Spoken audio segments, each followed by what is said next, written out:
সস্তা সবজিতেই কুপোকাত, সুগার এবং কোলেস্টেরল, কি সেই সবজি?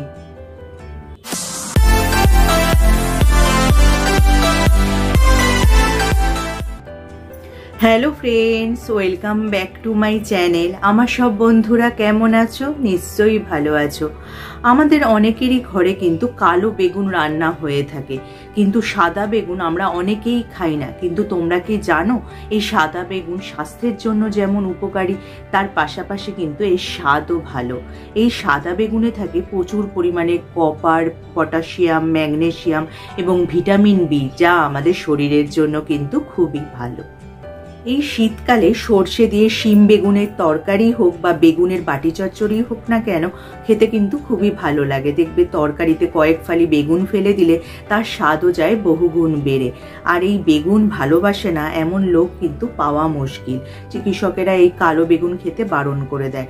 তাদের ক্ষেত্রে কিন্তু সাদা বেগুন খুব ভালো একটা বিকল্প হতে পারে।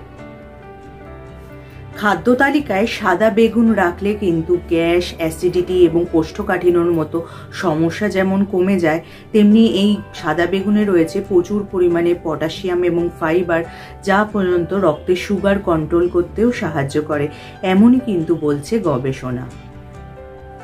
এছাড়া সাদা বেগুন খেলে কিন্তু আমাদের খারাপ কোলেস্টেরলের মাত্রা যেমন কমে, তার পাশাপাশি কিন্তু ভালো কোলেস্টেরলের পরিমাণও কিন্তু বেড়ে যায়, যার ফলে কিন্তু সাদা বেগুন যদি নিয়মিতভাবে খাওয়া যায়, দীর্ঘদিন হার্ট সুস্থ থাকে।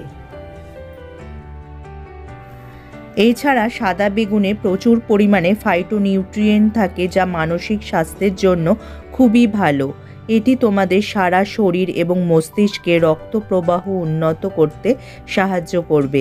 মস্তিষ্কে ভালো রক্ত প্রবাহের কারণে স্মৃতিশক্তি বৃদ্ধি পায়। এছাড়া মানসিক সমস্যাও দূরে থাকে। এছাড়া সাদা বেগুনে উপস্থিত ফাইবার আমাদের পরিপাকতন্ত্রের শক্তি বাড়াতে সাহায্য করে। এছাড়া অন্ত্রের স্বাস্থ্য ভালো রাখতে সাহায্য করে। এছাড়া গ্যাস, অম্বলের জন্য কিন্তু খুবই ভালো। আর প্রচুর পরিমাণে ফাইবার থাকার কারণে কিন্তু কোষ্ঠকাঠিন্যের মতো সমস্যাও কমে যায়। তাহলে কিন্তু অবশ্যই তোমরা তোমাদের খাদ্য তালিকায় সাদা বেগুন অবশ্যই রাখবে। এতে কিন্তু তোমাদের স্বাস্থ্যের উপকারী হবে। তাহলে যদি ভিডিওটা তোমাদের কাজে আসে বা উপকারে আসে, লাইক আর শেয়ার করতে একদমই ভুলো না। যারা আমার এই চ্যানেলটা প্রথম দেখছো, চ্যানেলটাকে অবশ্যই সাবস্ক্রাইব করে নিও এরকম উপযোগী ভিডিও আরও দেখার জন্য। তার পাশে যে বেল আইকনটা আছে, ওটা প্রেস করে অন করে দিও, যার ফলে যখনই আমি ভিডিও আপলোড করব, নোটিফিকেশন তোমাদের কাছে পৌঁছে যাবে। আজ তাহলে আসি, আবার দেখা হবে আগামী পর্বে।